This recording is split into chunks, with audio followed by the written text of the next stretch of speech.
strong. They're strong, and they're great. These are great people. And thank you very much. This is a very important day to me because we're bringing back an industry that was abandoned, despite the fact that it was just about the best, certainly the best in terms of power, real power. And I'm very honored to be doing this. Other countries went to beautiful clean coal, and they've stayed there for many years, like China. China's opening 2 plants every week. Germany went green, very green. They went so green they almost went out of business. Germany was finished. They went to wind. The wind wasn't blowing too much. And they went to all sorts of other things. You know, the Green New Scam hit Germany too. And guess what? Now they're back to coal. They're opening up coal plants all over Germany. We're the ones that aren't doing it. I call it beautiful, clean coal. I told my people never use the word coal unless you put beautiful, clean before it. Right, Doc? So we call it beautiful, clean coal. Beautiful, clean coal. So today, thank you. Today we're taking historic action to help American workers, miners, families, and consumers. We're ending Joe Biden's war on beautiful, clean coal once and for all. And it wasn't just Biden, it was Obama, and there were others. But we're doing the exact opposite. And all those plants that have been closed are going to be opened. If they're modern enough, or they'll be ripped down and brand new ones will be built. We're going to put the miners back to work, and I said I was going to do this, and I've said it loud and clear, and it's time to do it, and we need it. And I look at these people behind me. I don't want to have any arm wrestling contests with any of them, but they've had a little more practice with the lifting things, I will say. But they are great people, and I know them indirectly for a long. That includes you guys for a long time. And they're great people and with great families and come from areas of the country that we love and we really respect. And I want to thank Secretary Doug Burgum for doing such an incredible job. From the day I met him, I knew I wanted to have him in my cabinet. He took a shot at running, and he was so good and so solid that he made no news, and that was good.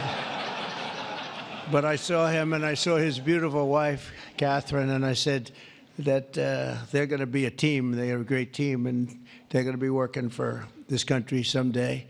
And one of the first people I called after I won. So thank you very much. And along with the Energy Secretary, Chris Wright, and I was going to make Doug, actually, the Energy Secretary. And he said, sir, you have one person who's much better than me at this, Chris Wright. I said, who the hell is Chris Wright? I have no idea who he is. And then I learned that he's the most respected person in the energy business by far, far and away. For Doug to say that Doug's got a big ego, it was very tough for him to say that. Catherine was there, right? Catherine, you said, wow, I've never heard that before. But Chris, you guys are fantastic. Stand up, all three of you, please stand up.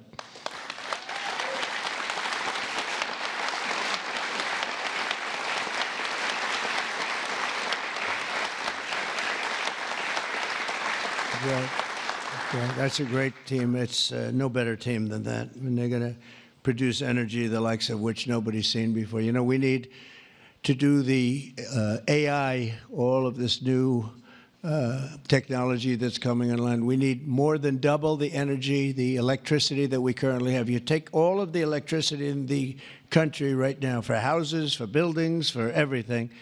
We need to more than double it to be number one. We're now way ahead of everybody at AI. China's in second place, but way behind. And they're going to be producing a lot of energy and a lot of electricity for this. And so are we, and we're going to get approvals very fast. And I would say the man that's almost comparable to you in terms of the importance to this, maybe he's even more comparable, I hate to tell you, a guy named Lee Zeldin, who's a friend of mine for a long time. He was a great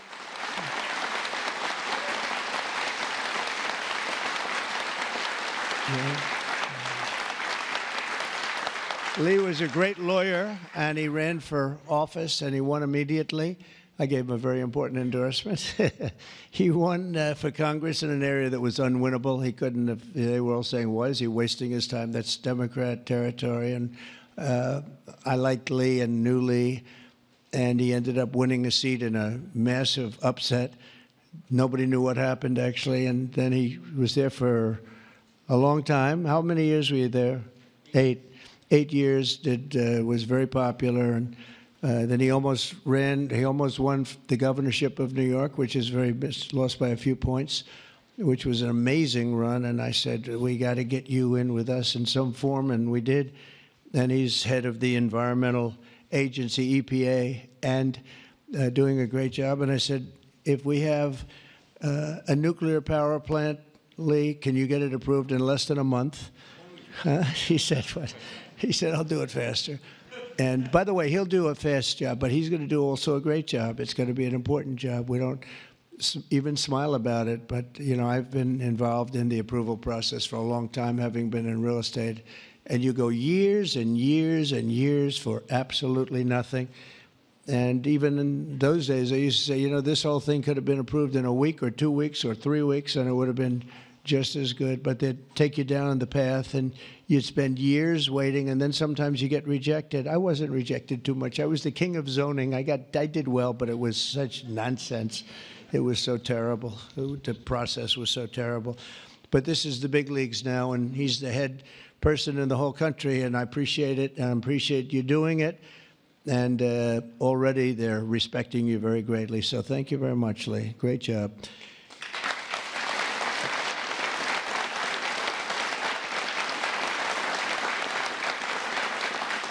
So we have a lot of senators and congressmen and women, and I'm going to just introduce the ones that I see here.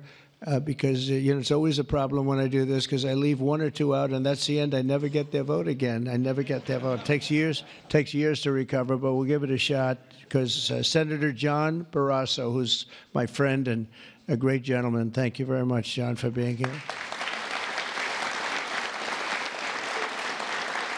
Thank you, John. Cynthia Lummis, fantastic woman who believes like I do, and she believes like I do in these people, right? She believes in them maybe even more than I do. That's pretty good from day one. Thank you, Cynthia. You're doing a fantastic job. Kevin Kramer, my friend. Where is Kevin?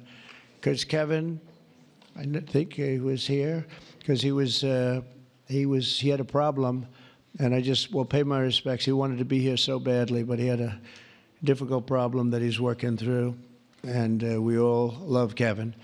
John Hoven. John, thank you very much. Thank you very much. Steve Daines. Thank you, Steve. And Steve is a picker of great candidates, like he picked a guy named Tim Sheehy, who's here. Where's Tim? Where is Tim? Thank you, Tim. And Tim Sheehy has turned out to be a wonderful senator, and that was your pick. And we went with it, and you were right. And we have a great one in Tim, so thank you, Tim, and thank you, Steve. Shelley Moore Capito. Shelley, thank you very much. West Virginia. From West Virginia, she has to like. You have no choice. Even if you didn't like it, you have to like all, right? But they were doing a number on you. They were doing a number on you with the coal stuff, and you have not only coal, but you have among the best coal anywhere in the world. So thank you very much. A friend of mine for a long time. I'm the one that got him to change his religion, in a sense. He changed the party. He went from a Democrat. I said, Jim, you're not a Democrat. But he changed to Republican. He's one of the most popular Republicans and one of the most popular political leaders in the country. Jim Justice. I call him Big Jim. Big Jim Justice. Good. You look good, Jim. And he was in the business. And so am I doing the right thing? You would know better than anybody in this room. Am I doing the right thing, Jim? Huh? I think so, right? Thank you very much, Jim. Cindy Hyde Smith. Cindy, thank you, hon. Very good. Good job. People are going to be happy. And all friends of mine. Mike Lee. Mike, thank you very much. We have a lot of people from Congress, congressmen and women, representatives. Morgan Griffith. Morgan, thank you. Thank you very much. Bruce Westerman. Bruce, thank you, Bruce. Bob Latta. Bob Latta. Thank you, Bob. Good job. Troy Balderson. Troy, haven't seen you in a long time since that early race. I endorsed him before anyone knew who he was, and he ended up winning. That was another surprise, right? That was a long time ago. Yep, you're doing a great job. Thank you very much, Troy. Carol Miller. Carol, thank you. Carol, West Virginia. Riley Moore. Riley. Hi, Riley. Thanks. Mike Boast. Mike, thank you very much. Troy Downing. Troy, thank you. Oh, he has something. What is it, coal? Is there coal in that bag? Huh? Even better, it's clean coal. I like it. I'll take it right now. Thank you very much. Hal Rogers. Hal, thank you. Thank you, Hal. Andy Barr. Thank you, Andy. Good luck with everything. I hear good things. Troy Downing. Troy, thank you, thank you, thank you. Thank you very much, Troy. Hal Rogers. Oops. Harriet Hageman. Harriet. Hi. How are you, Harriet? We just left Harriet. This is one of the finest attorneys you will ever see. I have seen her in action, and she is brutal. I never want her against me, that I can tell you. Dan Muser. Dan. Thank you, Dan. Thanks, Dan. Good job you're doing. Wesley Hunt, my friend, too. Wesley, great. I love your commercial. Pete Stauber. Pete, thank you, Pete. Great hockey player he was, right? Great hockey player. And a great gentleman just broke the record of Wayne Gretzky. The great one is Wayne Gretzky, but we have another great one, too, huh? Just broke the record. It was great. Governor Greg Gianforte. Greg, nice seeing you. Good, Greg. Thank you very much, Greg. Bill Lee. Bill, thank you very much. Patrick Morrissey, West Virginia, just got elected. Mark Gordon. Mark, thank you. Thank you very much. And we have a lot of others, and I'm in trouble because I don't know. I got 5 or 6 others that I see quickly, but I'm just not going to do it. Don't hold it against me, because we have to get back to the most important people in the room, these people. You know that, right?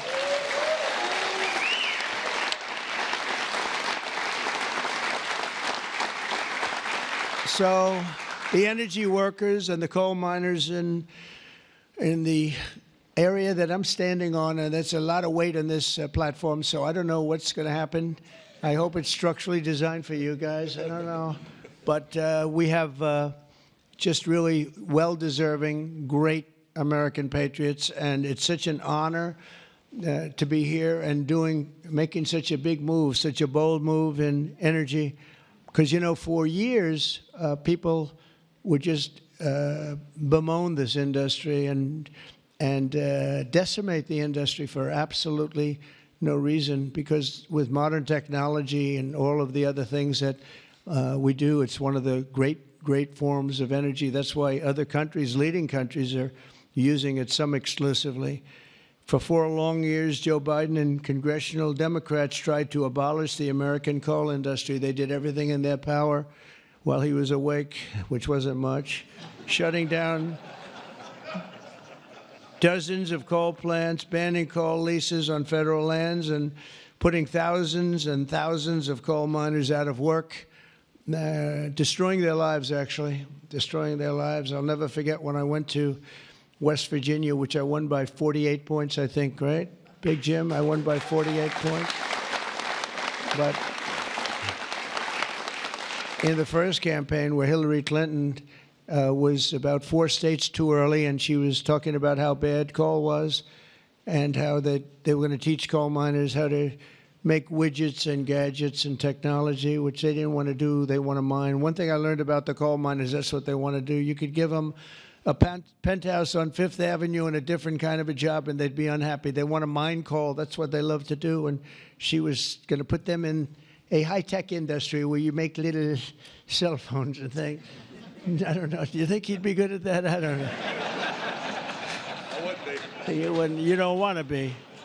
And she was brutal about 3 weeks before, but then she had a problem. She went to West Virginia looking for votes, and that was a bad situation. You remember that? And there was a coal miner around the table with his family, and he was in tears because of what they had done to him and his family. And I hope he's still around, but that man made quite an impression on the world and the public. And we ended up winning in a great election, but we ended up winning by a lot. The Democrats' Green New Scam killed jobs and sent prices soaring here in America. But meanwhile, China opened 2 coal plants every single week, and other countries likewise went very strongly back into coal. Some of them never got off. Those are the ones that didn't have the problems. The Biden energy policy was to put America last. We want to be last. We got to be last. Not a good policy. Under my administration, we're putting America first. It's very simple. America's always going to be first. On my first day in office, I terminated the Green New Scam. I declared the national energy emergency and withdrew from the unfair, one-sided, and extremely costly to the United States only Paris Climate Accord.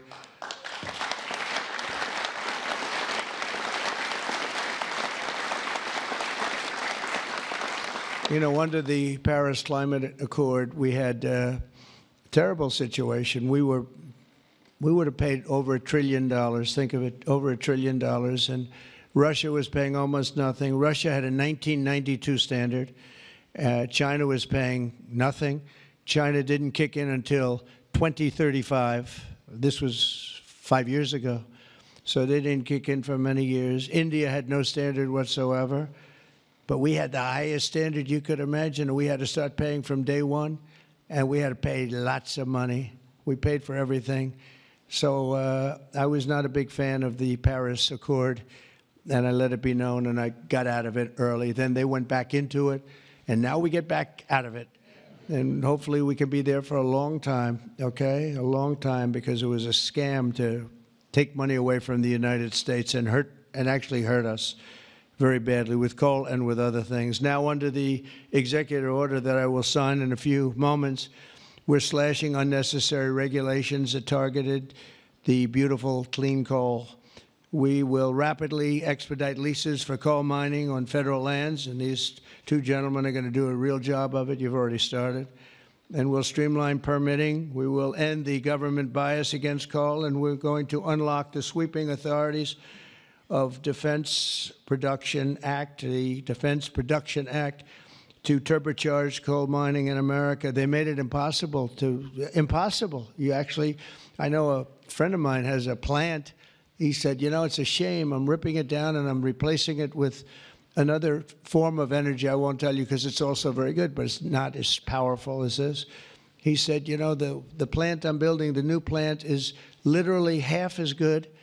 It's no less, you know, it's not probably even as good environmentally, but he said it produced half the power for more money, much more money. It'll never compete with that beautiful plant I have down the road, which was really a modernized coal plant. Well, he'll be happy to know that he can open that plant up very quickly, and it's going to produce a lot. But he was complaining. He said, this is so much better. And he wasn't doing that as politicking me. He was doing that because that's what he felt. And he knew every form of energy. We talked about that. He knew every form of energy. But our government is going to do something that's very different. And I don't think even you two know about this. This was my idea from about 15 minutes before I got up here. We're going to guarantee that we have a strong business for many years to come, that your coal companies and your miners don't get all excited about their jobs, and then should a radical left liberal become president, they end the business right away, and somebody's built a plant and spent hundreds of millions of dollars in building a plant, and the plant is going to be closed because a Democrat got in or a liberal got in. They're opposed to coal, and Republicans are very much for it, clean coal. And we're going to give a guarantee that the business will not be terminated by the ups and downs of the world of politics. So should somebody come in to this very important office and say, oh, well, you spent hundreds of millions of dollars and you guys have given up your life because you want to be in coal, and then all of a sudden you don't have a life anymore because it's what you know the best? That's not going to happen. We're going to give a guarantee that it's not going to happen, so that if somebody comes in, they cannot change it at a whim. They cannot just going to go. They're going to have to go through hell to close you up. All right, so that's pretty good. We're going to give that in the form of a guarantee that we're writing on right now structurally and from a legal standpoint. So your investments are going to also be protected.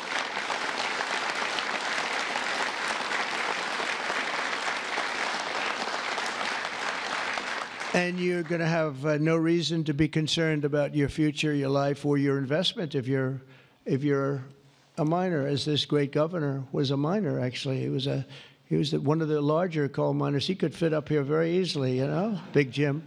But he was a great success. But they were very, very tough on him, and he did a beautiful job with a beautiful product.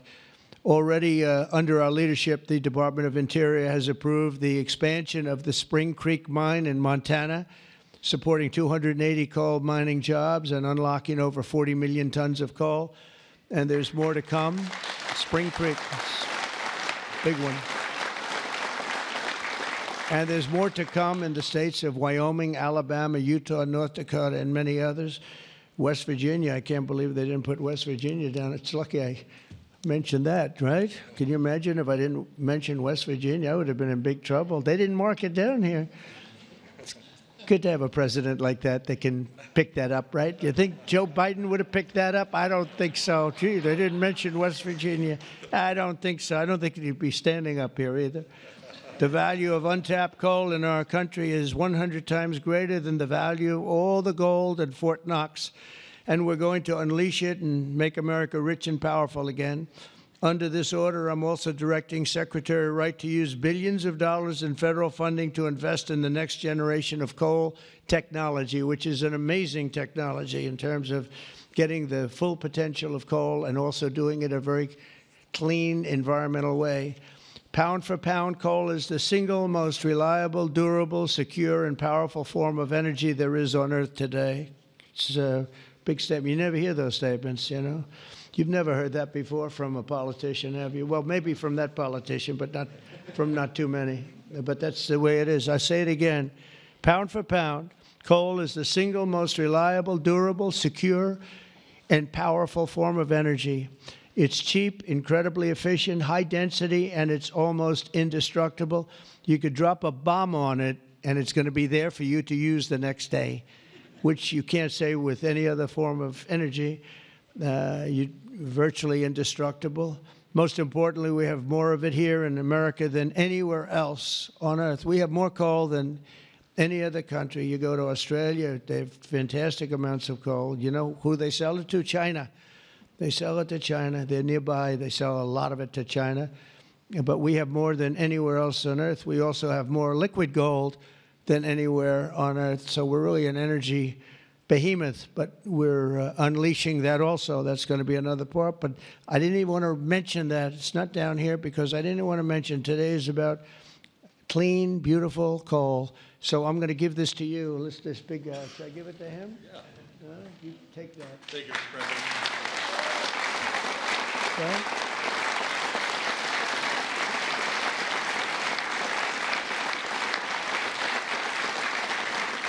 For example, we believe it's possible to extract enormous amounts of critical minerals and rare earths, which you know we need for technology and high technology in the process of coal mining, making in America the mineral superpower of the world, actually.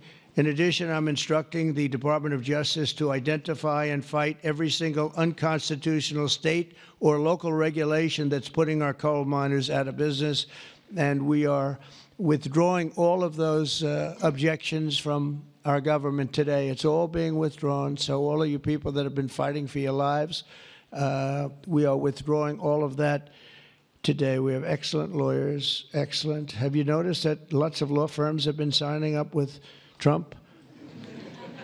$100 million, another $100 million for damages that they've done. but they give you $100 million, and then they announce that. But we have done nothing wrong, and I agree, they've done nothing wrong. But what the hell? They give me a lot of money considering they've done nothing wrong. And we'll use some of those people, some of those great firms. They are great firms too. They just had a bad moment, but we're going to use some of those firms to work with you on your leasing and your other things, and they'll do a great job. I think they're going to do a fantastic job. And for those of you that want to know the tariffs, you've been hearing about tariffs, we're taking in almost $2 billion a day in tariffs, $2 billion a day, and we're doing very well.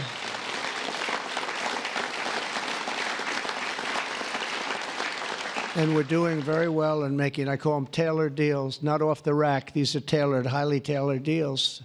Right now, Japan is flying here to make a deal. South Korea is flying here to make a deal, and others are flying here. I mean, my only problem is I'm not sure I have enough. We're going to have to use those great law firms, I think, to help us with that. But we're going to probably do that, actually. We're going to use them, and we're getting them for the right price, because we need a lot of talent. We have a lot of countries coming in that want to make deals.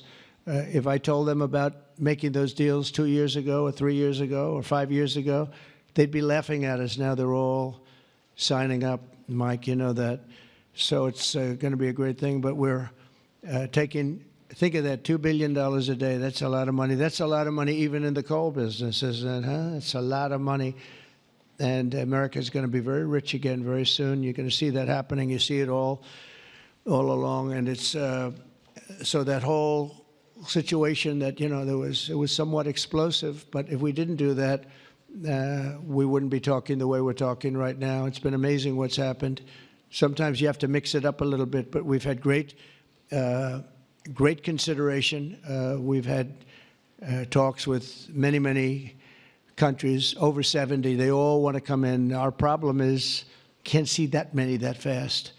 But we don't have to, because, as you know, the tariffs are on, and the money is pouring in at a level that we've never seen before. And it's going to be great for us. It's going to be great for other countries. We've been ripped off and abused by countries for many years with the tariff situation. They've used tariffs against us. We didn't use tariffs against them or in any way. I mean, we just didn't use them of any monumental proportion. And so we are doing it now. We have tariffs on cars. We have tariffs on lumber, tariffs on steel and aluminum. Steel plants are going up because of it all over the country. We have 25% tariffs on steel and aluminum. And I think the steel workers like me even more than the coal miners like me. I'm pretty sure that that's true. We have, instead of having no steel business, I put them on originally in my first term. We wouldn't have had one steel mill in the United States if I didn't do that. And now we upped it, and we not only are we taking in a lot of money, but we're protecting our workers, our steel workers. We're protecting our steel industry. And one thing you know, that steel and things like steel you need, because you need it from a defense standpoint. You need steel for your tanks and your planes and your everything. And certain industries you can get away with not having, but others you need, and steel is one you need. So I want to let you know that's in full force and effect. And literally, as we speak, I spoke to executives in the steel industry over the last few days, and they're all coming in to build plants in the United States of America, because if you build them in the United States, you have no tariffs to pay. There are no tariffs to pay, zero. If you build them outside using outside labor and hurting our businesses, and you send your product in, you have to pay a price for that, and they will be having tariffs, as you know. It's an amazing thing. This has been something used against us for many years by other countries, China in particular, but others, not just China, others, and taken advantage of us, ripped us off, and left us for dead, frankly. And I believe if I didn't become your president, I believe that this country would have had problems like they've never had before, because it was serious damage in so many other ways, not only the border, where people came rushing into our country from prisons and jails and mental institutions, murderers, drug dealers, and some vicious, vicious criminals. 11,088 murderers came into our country. We have to get them out. We're getting them out. 11,088. Of that number, half committed murder on more than two people. More than two people. And this is what they allowed into our country with their open border policy of lunacy.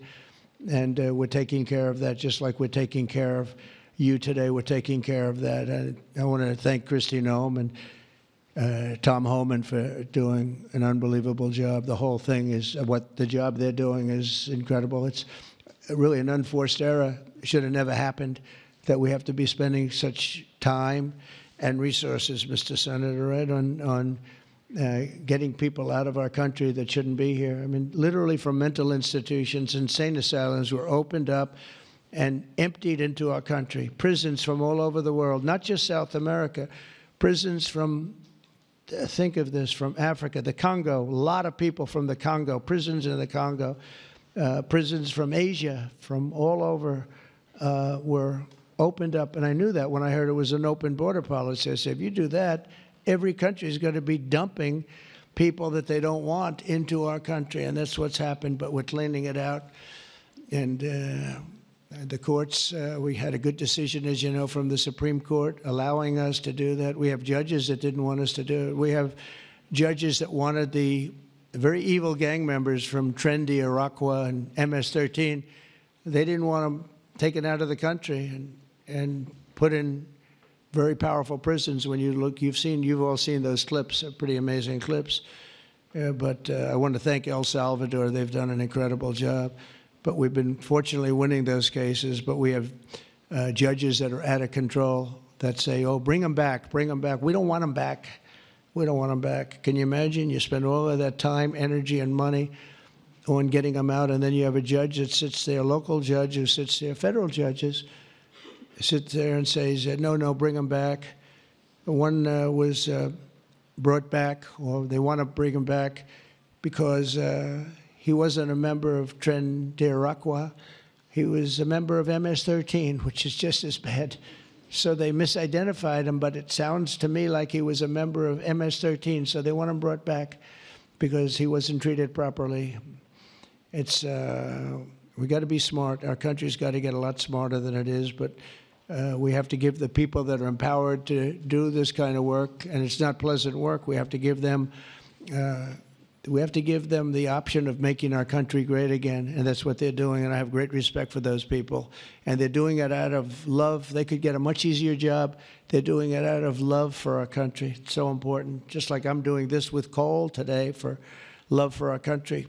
Earlier this afternoon, I signed another executive order to strengthen our electric grid by ensuring that coal-fired power plants are always available to meet surging demand for electricity. Unlike wind and solar, coal plants can run 24 hours a day in rain, sleet, or snow, and you will not be subject to the incredible blackout situation that's taking place in California, where they have blackouts all the time. It's an amazing thing with California. They have blackouts and brownouts at levels that nobody's ever seen before, and all they want to do is keep going the way they're going, and they're doing a very poor job. As you probably heard, I released billions of gallons of water going in from upstate California, from the most northern parts of California. Probably comes in from Canada to a certain extent. Thank you very much, Canada. We appreciate it.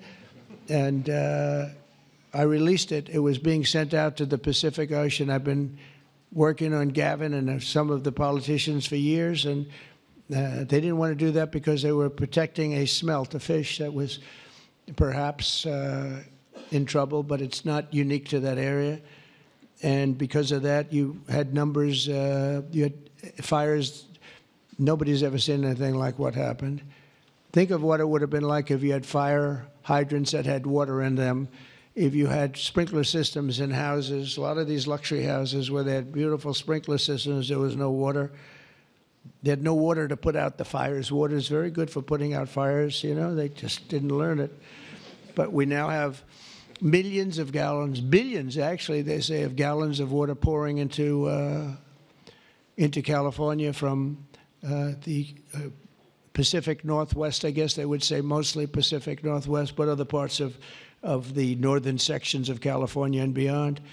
And it's a beautiful thing to see. I saw a picture of it this morning. The water's just flowing down there. I said, why didn't they do this? I told them to do it. My first term, I said, do it.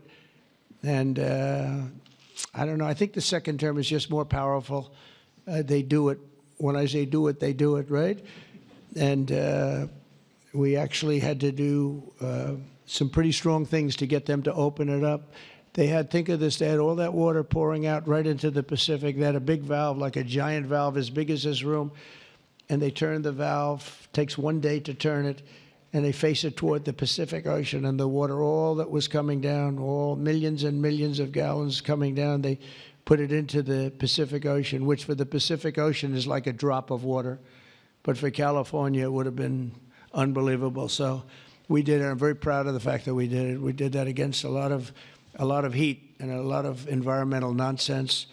From now on, we'll ensure that our nation's critically needed coal plants, as an example, remain online and fully operational. They're always going to be operational. And again, we're going to have guarantees that government cannot close them down, close you down, and destroy your lives.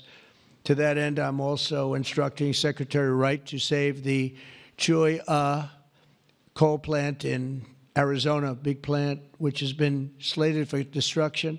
We're going to keep those coal miners on the job, going to tell them to just remain calm, because we're going to have that plant opening and burning the clean coal, beautiful clean coal, in a very short period of time. You know all about that, right?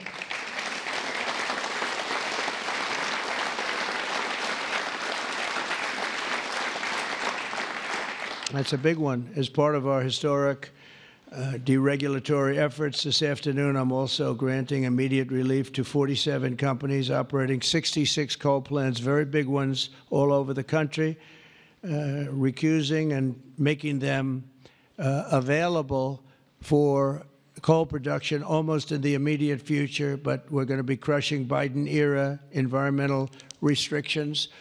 These are restrictions that made it impossible to do anything having to do, frankly, with energy, even beyond coal. It's really beyond even coal. We have clean air, we have clean water, and now we have clean coal. And at the same time, we're going to do other things and with other forms of technology and also energy, like our country has never really seen before and never been known to do before, because of all sorts of restrictions having to do with the Green New Scam, which, by the way, was devised by somebody that never even studied. You know that? They never even studied anything to do with the environment. It was a young congresswoman. She came up with the idea. And based on that, I guess we only have, well, actually, we should have all been gone, because they gave us only a few years left on Earth, right? Right, Greg? We were going to be gone. We're all going to be gone. The environment, no. What they have to worry about is the nuclear heat. They don't have to worry about environmental heat. They have to worry about nuclear heat. And if we're smart, we're working on that right now with others having to do with Iran and some other countries. But that's the heat you're going to have to worry about. You don't have to worry about the air is getting warmer. The ocean will rise 1/4 of an inch within the next 500 to 600 years, giving you a little bit more waterfront property. They say this is going to... These guys can handle that. The nuclear, we have a bigger problem with, right? So we're going to make sure that that's safe. We're going to make sure that that's safe. With us today are some of the amazing workers who will benefit from these policies, the policies that we're doing and so proud of doing, including Jeff Crow, a miner from West Virginia. Jeff, would you come up and say a few words? Jeff? Come on up here, Jeff.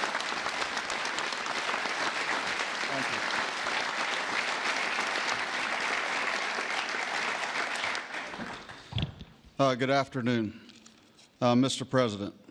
I want to first thank you for having me and my fellow miners here. It is an honor and a privilege to be a part of today's events. I believe this past November that America clearly spoke about what we wanted for our country. It is reassuring for Americans to have a president in office who will truly put the United States of America above all else.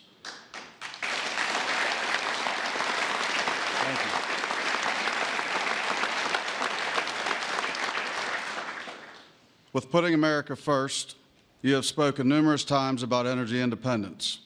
I believe most don't understand the importance of that. Coal is one of the major factors in energy independence and accounts for a large portion of America's energy. Coal is one of the most reliable and cheapest forms of electricity. For too long, coal has been a dirty word that most are afraid to speak about. Most of those that would speak negatively about coal do so from an uneducated standpoint. Many are unaware of the engineering and technology that are used in today's mining to create a clean, energy-efficient product. All of this is done while using the safest practices in the industry. Speaking for West Virginia, coal provides approximately 50,000 jobs for those that work in the mines and the businesses that support them. It also accounts for over 50% of West Virginia's export product. To name a few, we employ engineers, teachers, physical therapists, accountants, truck drivers, high school and college graduates. All of these occupations and graduates have turned to the coal industry to provide a better way of life for them and their families. Everyone in our industry works long hours and days to provide a reliable energy product, and too many times it goes unnoticed. I've personally worked in the industry for 23 years. I choose to do this daily to provide my wife and children with the life that they deserve. Prior administrations have done all they could to eliminate the coal industry. Sorry, one second, I'm getting there. In my opinion, they have done so with an unethical and uneducated approach. But we are still strong, we are still here, and we are still needed in order to make America great again.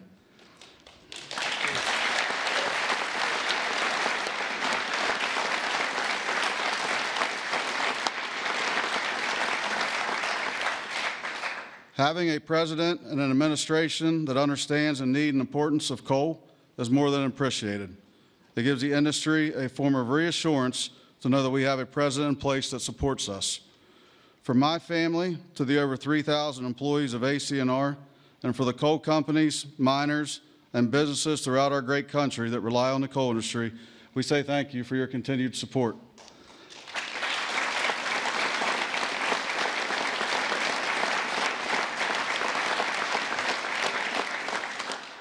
I personally thank you for what you do for our country and for our industry.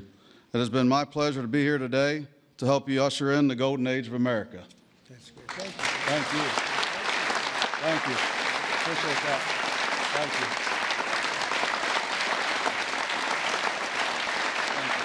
Thanks, sir. Thank you.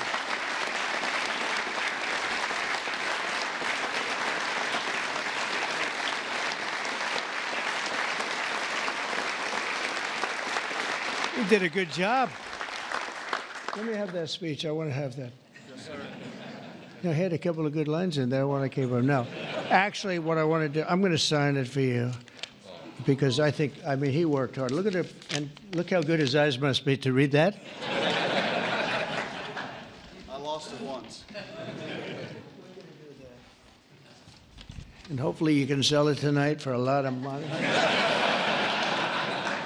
sir, I'll keep that one.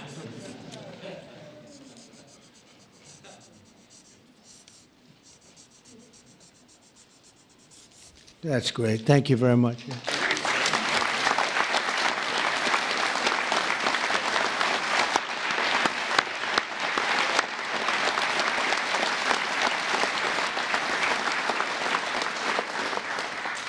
Thank you very much, Jeff. And also with us is Tony Campbell of the East Kentucky Power Cooperative. And Tony's quite a gentleman and very respected in the industry. Come on up, Tony. Thank you.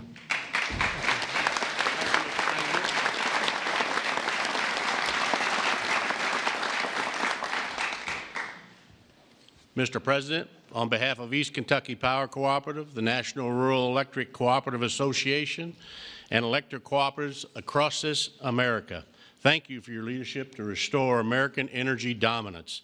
Electric co-ops keep the lights on for 42 million Americans across 56% of the land mass. We are owned by the communities and businesses we serve and provide electricity to growing communities, new data centers, and manufacturing plants. Mr. President, electric co-ops are powering America, and we are proud to partner with you and your administration to power America into the future.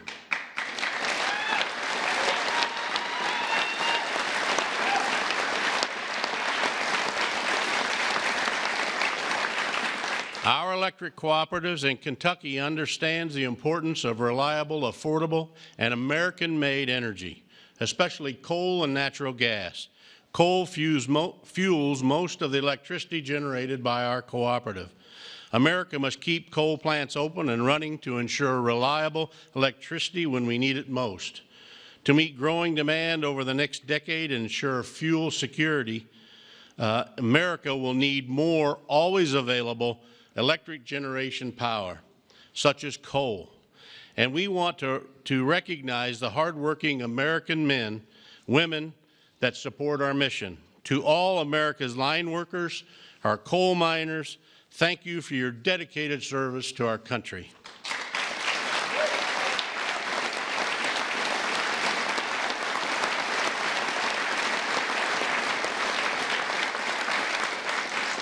Affordable and reliable electricity is the cornerstone of our economy, especially American manufacturing. However, too many government leaders have pushed policies that have made our electric grid significantly less reliable and our energy too expensive. That begins to change now.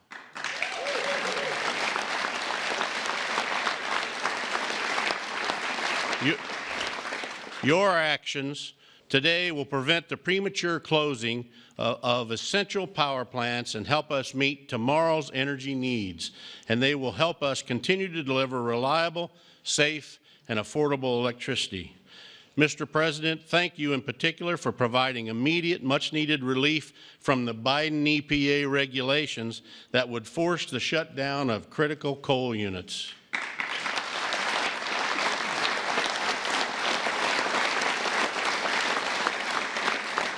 Finally, I want to say congratulations on the all-star energy team you've assembled.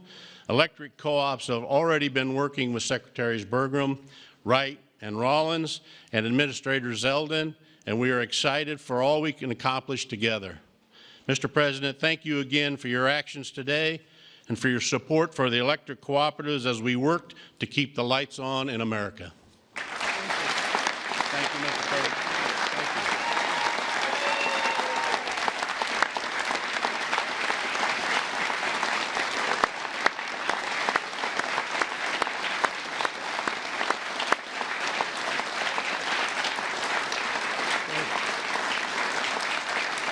Thank you, Tony.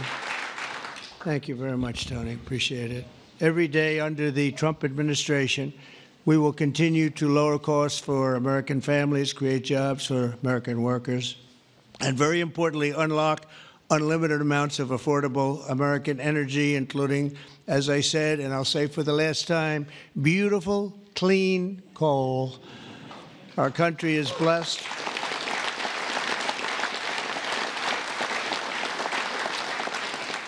Our country is blessed with the most abundant natural resources on earth, as nobody has what we have. And we're going to use it, too. We're going to use it in a very responsible way. Together, we're going to tap that magnificent potential to give our people the glorious future that they deserve, better than they've ever had in the past. I mean, they had a good future. A little, if you look 20 years ago, they thought they had a good future, and it was ripped away from them, torn away from them with nonsense.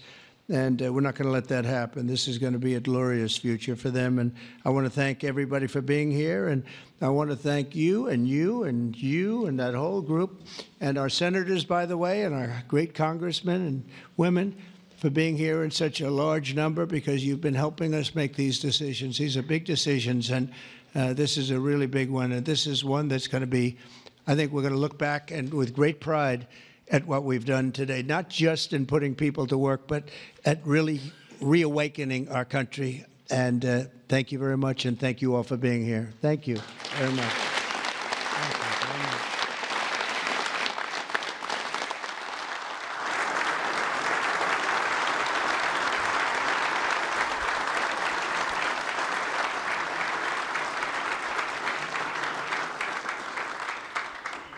come on up. Mr. President, Yes, who's first one? we have 4 items prepared for your signature this afternoon, sir. The first of these executive orders it may be one of the most significant executive orders of your administration thus far. This directs all departments and agencies of the federal government to end all discriminatory policies against the coal industry. This ends the leasing moratorium that prevents new coal projects on federal land, and it's going to accelerate all permitting and funding for new coal projects to allow the coal industry to flourish under your leadership, sir. That's great. Thank you.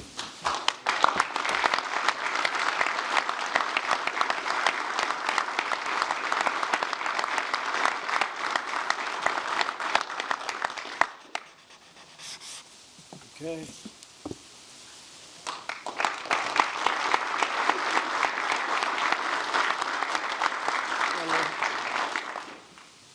Sir, there are currently dozens of coal plants in America that are in imminent danger of being forced to close based on unscientific and unrealistic policies enacted by the Biden administration.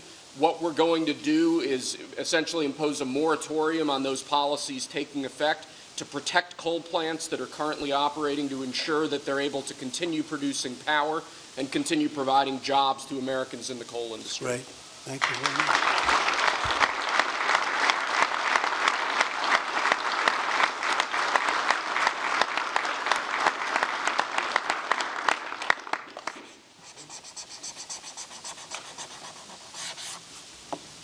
Okay.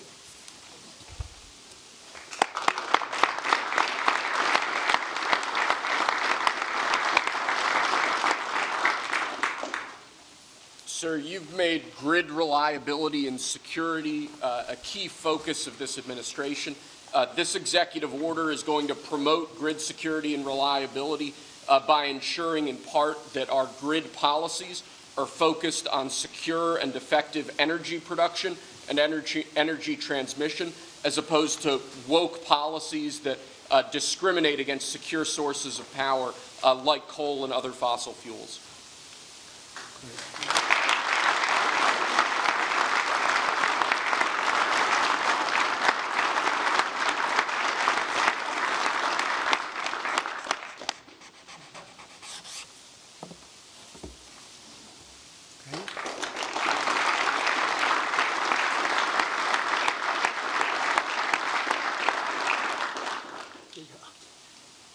Lastly, sir, one of the biggest problems we have in this space is Democrat states, radical leftist states, enacting policies and enacting an agenda that discriminates against coal, against secure sources of energy. Many of these policies are unconstitutional and illegal, and with this executive order, you're going to be instructing your Department of Justice to vigorously pursue and investigate these state policies that we believe are illegal or unconstitutional. Good. Thank you.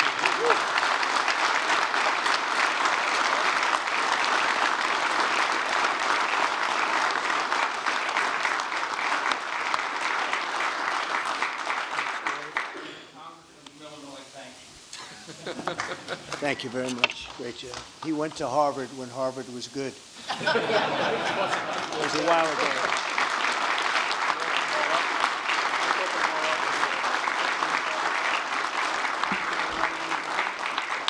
Let's hand these off to the guy. Republicans who are worried about tariffs, sir.